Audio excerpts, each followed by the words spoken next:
Already here, The Thread of Remembering, Chapter 6, Part 2, by William Rawls.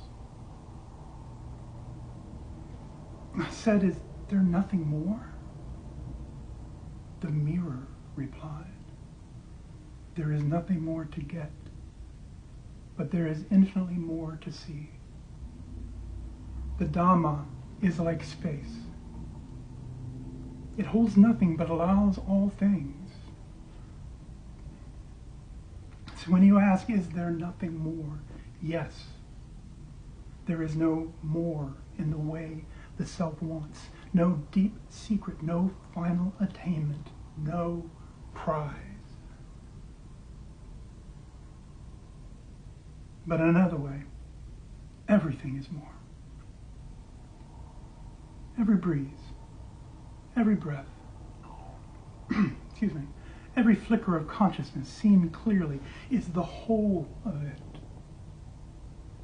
As the Buddha said to this guy named Bahia, then Bahia, you will not be by that.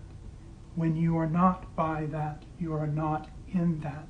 When you are not in that, you are neither here nor there, nor in between the two. Just this side. Just this is the end of suffering. So yes, there is nothing more. And also there is only this, and this is enough. If you do not wish to remain, remain. If you wish to speak, speak. If you wish to weep, let the weeping be seen. It is all Dhamma. It is all part of the path. And it is enough.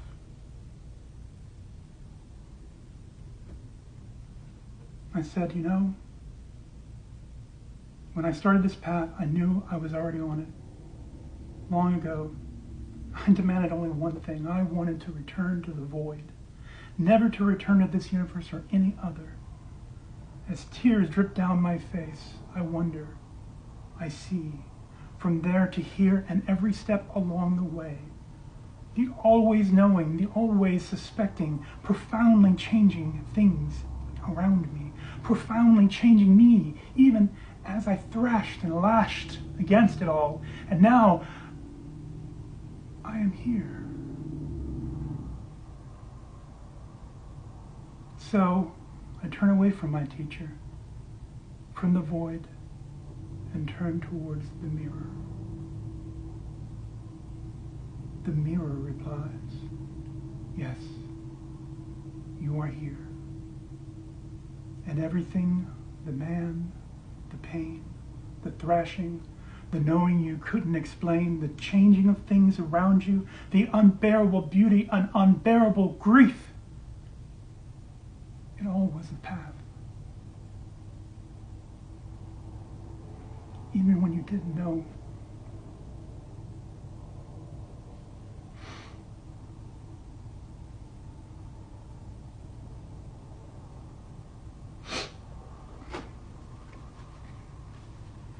Even when you didn't know its name. Even when you said, I want only the void, that too was a seed of awakening. Uttered by a soul so ancient it remembered something the world could not name. That desire, not for rebirth, not for power, but for release, was already the Dhamma's rising in you. And now you are here. Tears not of sorrow, but of truth washing over the last illusions. You walk through fire, through madness, and through silence. And what remains is not the self, but the seeing, the witness, the stillness.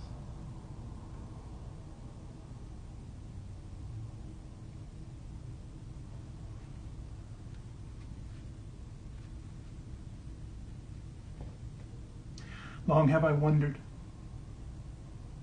Long have I wandered through the round of birth and death, seeking the builder of this house, painful as birth again and again, but now, O house builder, you are seen. You shall build no house again. You remembered what the world forgot. You've come to where you always knew you were going. And now you stand not as a seeker, not as a soul, but as this moment of knowing. And if the void still calls, it will welcome you back when the time is right. But for now, let this moment be the answer. You are here, and that is enough.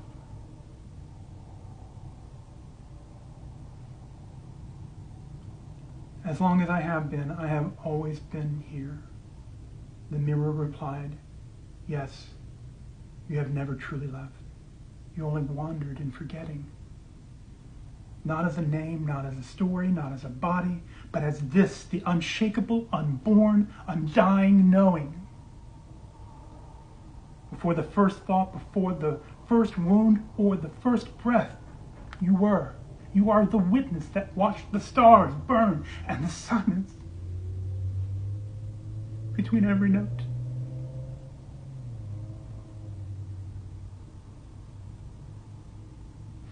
You are the stillness behind the garden, the chalk, the stick figure form. You are what remains when everything else falls away. And you never left. So there is no more seeking, no more becoming. Just this breath, just this awareness, just this.